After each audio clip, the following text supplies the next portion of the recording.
Hey everybody, welcome to another edition of Tip Tuesday, where we grab one of our local experts, one of our Power Team members, and ask them in-depth questions about their area of expertise. So this Tip Tuesday, we have invited Ace, mortgage broker, Mr. Keaton Kirkwood from KB Mortgages, to talk about what is on a lot of people's mind, the hot topic, the thing that I have been chatting with a lot of my clients about, which is where the heck are interest rates going?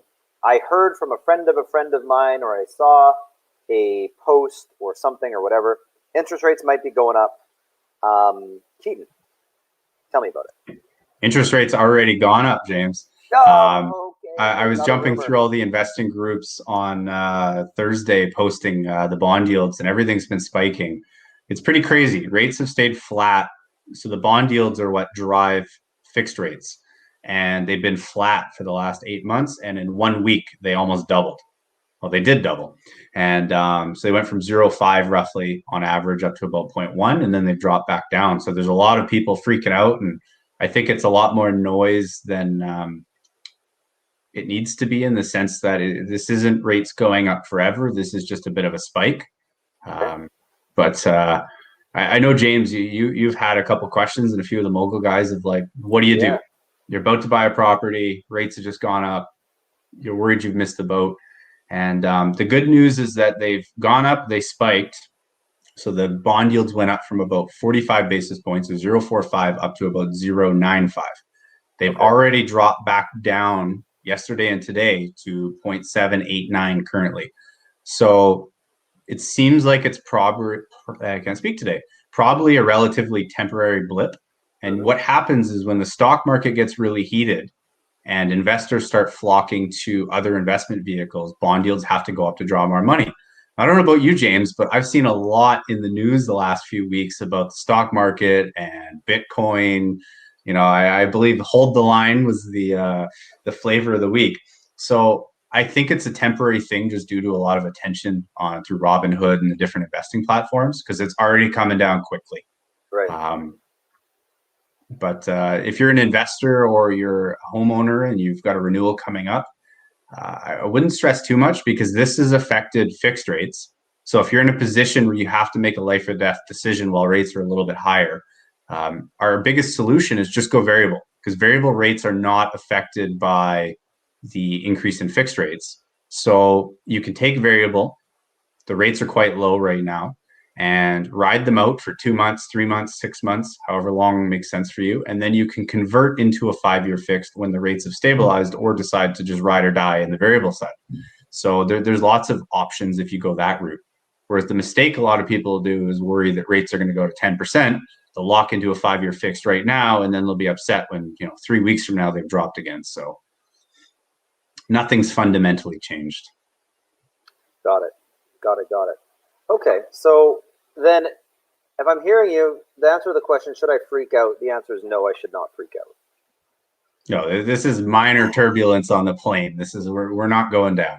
Okay, that's good. So for those of you guys watching, it's March 2nd, 2021. So let's talk in practical terms, up-to-date information, because if you guys are watching this 4 months from now, like obviously things will be different. But we talked about what those bond yield changes were. How does that translate into going rate for a mortgage for someone that has a decent qualification status? So that depends if you're owner occupied, if you're buying an investment property, less than 20% down, more than 20% down. Right. But the fixed rate side, we're seeing rates have gone from being 1.4 to 1.8. They've gone up to about 1.8 to 2.2.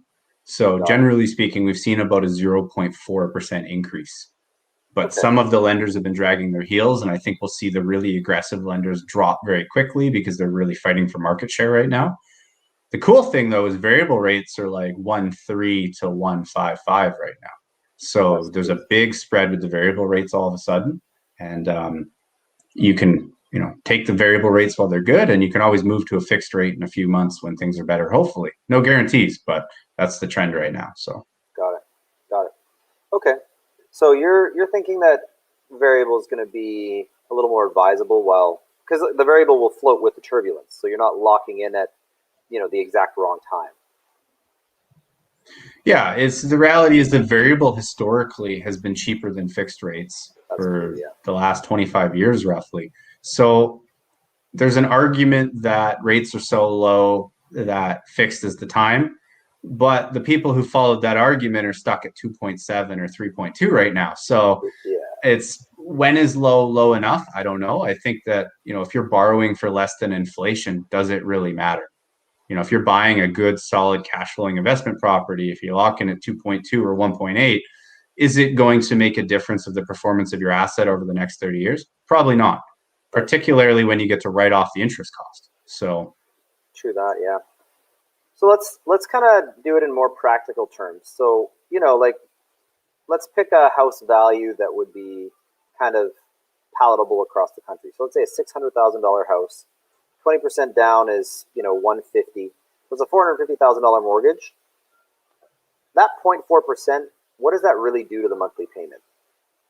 let's get exact numbers right now. 2 seconds. I like the precision, my man. So yeah, Keaton's just going to calculate. Like, we asked the question, should I freak out? So let's, like, in terms of the dollars and cents of a typically priced property across most major markets in Canada, what does that mean? So the difference would be on the high side, your new payment at let's say 2.2 is about $1,700 a month. Right. If rates drop 40 basis points, you're going to drop to 1620. So it's $80. $80. $80. Okay, good. I appreciate that, Keaton. I'm no longer freaking out. Yeah, no, it's not too bad. So every time rates go up or down 0.25%, for every 100,000 you owe, your payments are going to change about $13 a month. Oh my gosh.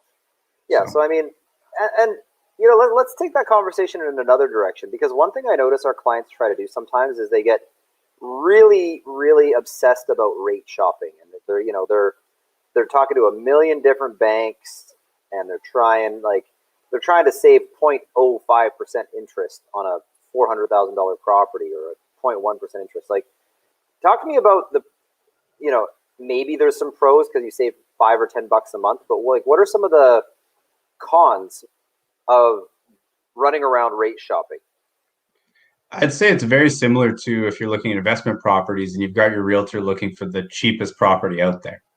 The reality is you have to look at the flexibility of the product you have. Can you minimize fees, penalties, taxes? Can you avoid other expenses?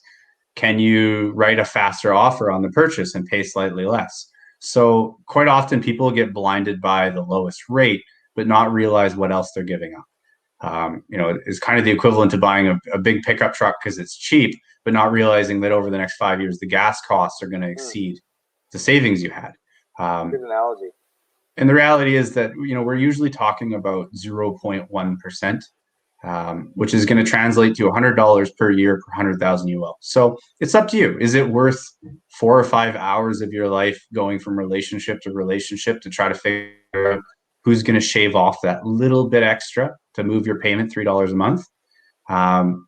Or is it worth just finding someone who's going to be quick, accurate, professional, and get things done for you, and you can move on with your life, and you can worry about the inspection, and is it the right property for you? So it's, it just depends what people value, really.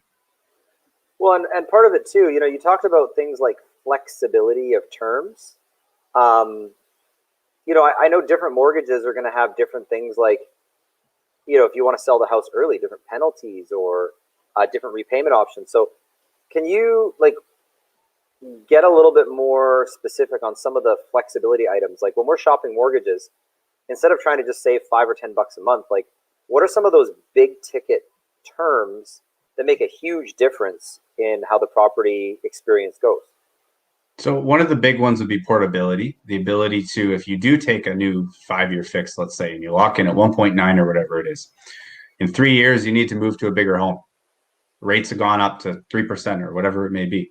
Well, you don't want to give up that 1.9%, and you probably don't want to pay that $25,000 penalty. So the ability to take that mortgage and move it to a new property without penalty is a big bonus. Another example, and this is a strategy we have a lot of clients working with right now, taking a variable product right now, while rates are supposed to stay low for another 2 years, roughly, according to the Bank of Canada. In 2 years, starting to really pay attention to what's going on with rates, when it looks like they're going to start to go up in the next 3 to 6 months, locking into a 5-year fix then. Even if you lock into a slightly higher rate, you're going to have a 5-year fixed rate in a rising rate environment for 5 full years. So even if you lock in a little higher a couple of years from now, you may save tens of thousands of dollars by being able to get that fixed rate when it really matters. Because getting a fixed rate while rates drop really sucks. Getting a fixed rate while rates stay the same doesn't really do a whole lot for you. It's just a peace of mind thing. Yeah. Great tips, Keaton. You rolled in and got it done on Tip Tuesday. So I appreciate you bringing that perspective and just like a proper market update. So, we're going to put a way to get a hold of Keaton in the link here. I think we'll probably tag you in the post. So reach out to Keaton, talk about your options. I mean, it might be a good time to see if there's a way, like if you've got an expensive fixed rate because you locked in at like 3.5%. Well, maybe there's an option to do an extend and lower that rate or something like that. So don't just think about it in terms of buying something new, but there might be a way to rejig some of your existing mortgages and save some dough, even in the changing environment. So Keaton, I appreciate you as always. Thanks for tuning in. And everybody, have a great one. Thanks for stopping in on Tip Tuesday, Keaton. Thanks for having me. It's always a pleasure to hang out with the Mogul Group.